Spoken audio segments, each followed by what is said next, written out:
ఎందుకు అన్నారు? సినిమా ఇట్టు నేను ఒప్పుకుంటా, సినిమా తీయటం మాటలు కాదు, ప్రతి డైరెక్టర్ ప్రతి క్షణం ఆలోచించాడు. ఆ అమ్మాయి ఇట్టు ఆ సీన్ వల్ల కమల్ హాసన్ అందరూ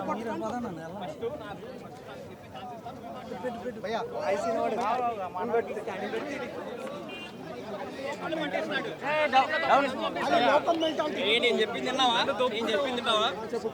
కానీ తన దగ్గరికి వాళ్ళ ఇంట్లో జరిగేసరికి వాళ్ళ నాన్న పట్టిస్తాడు కరప్షన్ కేసులో. కానీ అప్పుడు ఒకసారికి మారిపోతాడు, అయ్యో మా నాన్న పట్టిన వల్ల మా అమ్మ చనిపోయిందని. లోకం మెంటాలిటీ చూపించాడు, లోకం మెంటాలిటీ. ఏమర్థమైతే పంపించారు ఇప్పుడు అందరి ఇంట్లో తప్పు జరిగినప్పుడు లోపలేస్తాడు. కానీ సిద్ధార్థ్ ఇంట్లో తప్పు జరిగినప్పుడు వాళ్ళ నాన్న కూడా పట్టియడం వల్ల వాళ్ళ అమ్మ చనిపోయింది. దానివల్ల నేను మా నాన్న పట్టించాను, ఏంది నాకు ఉపయోగం, మా అమ్మ నా వల్ల చనిపోయింది అని చెప్పేసి కమల్ హాసన్ అట్లా చేంజ్ అయ్యాడు. దాంతో తప్పేముంది, ఆయన క్యారెక్టరైజేషన్ చూపించాడు. ఓకేనా, అది చూపించి సినిమా బాగాలేదంటే ఎట్లా?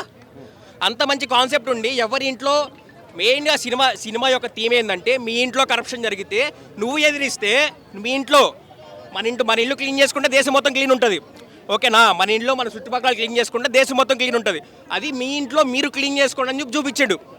ఓకేనా, మన ఇంట్లో మా నాన్న కోట్లు తీసుకొస్తే అది బాగుంటుంది, కానీ పక్కోడు చేస్తే కరప్షన్ అవుతుంది. ఓకేనా, మన ఇంట్లో మనమే క్లీన్ చేసుకుంటే బాగుంటుంది అన్నది సీన్. ఇంకా కరప్షన్ ఉండదు అలా చేస్తే. అది సినిమా యొక్క ఇది. దాన్ని తీసుకొని అర్థం కాకుండా బాగాలేదు అని చెప్పి సినిమా చేయదు. సినిమా అయితే సూపర్ డూపర్ కాన్సెప్ట్. ఇది ప్రతి ఒక్క యూత్ కూడా, నేను ఇస్తున్న సినిమా దగ్గర నుంచి మెసేజ్, ప్రతి ఒక్క యూత్ ఎవరైతే ఉన్నారో మీ ఇంట్లో మీ నాన్న నంచం తీసుకుంటే దాన్ని పట్టించు. ఓకేనా, మీ నాన్న తీసుకుంటే అది చూపించినప్పుడే దేశం బాగుపడుతుంది. లేదు బ్రో నేను ఇంతే ఉంటా, నా డబ్బులతో నేను తిరుగుతా అంటే ఎప్పటికీ ఇది కాదు. అర్థమవుతుందా? లాగ్ అన్న వాళ్ళకి దరిద్రుడు. సినిమా అర్థం చేసుకో. మీ ఇంట్లో కరప్షన్ జరుగుతుంటే క్వశ్చన్ చేయి, దేశం బాగుపడాలి, ఎంతసేపు నేనే బాగుపడాలి అనుకుంటే. మహాభారతంలో ఒక డైలాగ్ ఉంటుంది. ఓకేనా, ఏముంటుందంటే మనకెందుకు కరణ్ బ్యాగ్ అది కాదు నువ్వు చెప్పేది నువ్వు.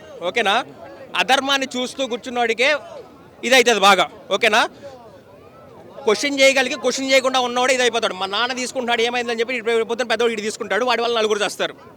మనం మారాలి ఫస్ట్. ఓకేనా, రాజకీయ నాయకుల్ని అన్నీ అంటాం కాదు అని చెప్పి చూపించింది. అది భారతీయుడు పాట 28 years బ్యాక్ అలాంటి సాంగ్స్ పెట్టడంలో ఫ్యామిలీతో చూడడానికి కొంచెం ఇబ్బంది అనిపించింది అన్నట్టు. అలా ఏం సాంగ్స్ ఏం లేదు, ఒక సాంగ్ ఉంది అంతే, బట్ వెరీ నైస్. భారతీయుడు 1 భారతీయుడు 2 కంపేర్ చేసి ఆల్రెడీ చెప్పేసా.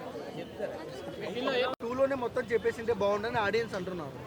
సినిమా పార్ట్ నేను అలా ఒప్పుకోను, ఎందుకంటే దేర్ ఈజ్ అ డిస్కషన్. ఈ సినిమాలో ఒక డిస్కషన్ ఉంది. ఏంటి, కరప్షన్ ఆపేసింది. సరే, ప్రతి ఇంట్లో అందరు మంచోళ్ళు ఉన్నారు, కరప్షన్ చేయలేదు. కాన్సిక్వెన్సెస్ ఏంటి చేశారు, అదే ప్రతి ఒక్కళ్ళు మంచోళ్ళు అయిపోయి గవర్నమెంట్ పోలీసులకు అప్పచెప్పేశారు బ్రైబ్ తీసుకునే వాళ్ళని. తర్వాత ఏంటి, ఏం జరుగుతుంది, ఆ డిస్కషన్ ఉంది ఇందులో. సో ఒక్క నిమిషం, ఆ డిస్కషన్ ఉంది ఇందులో. సో అది మీరు చూపించాలి, డీటెయిల్గా చూపించాలి ప్రతి ఫ్యామిలీని. అంటే you have to take your time. అది ఎమోషనల్ కనెక్ట్ చేశారు. చాలా delicate elements like suicide discussions ఉన్నాయి, అవి ఎలా దాని గురించి ఉంది. సో మీరు టైం తీసుకొని చెప్పకపోతే ఏదో ఫాస్ట్గా ఏదో మెసేజ్ చెప్పేసినట్టు ఉంటుంది సినిమా అంతా. సో ఆ టైం తీసుకొని వాళ్ళు బాగా చెప్పారు. Highlights animated fellow who comes the barking dogs and యూట్యూబ్లో యానిమేటెడ్ ఫెలో, అది నాకు నచ్చింది. ఇంకా wherever Kamal Haasan is there, అది నాకు హైలైట్గా అనిపించింది. And I was shouting. Climax కొంచెం ప్రాపర్గా ఎండ్ చేయలేదు.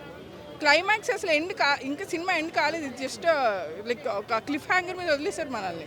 There is no climax here. అందుకే ట్రైలర్ కూడా వేస్తారు, భారతీయుడు 3 ట్రైలర్ కూడా వేస్తారు, because there is no climax ఇంకా అవలా.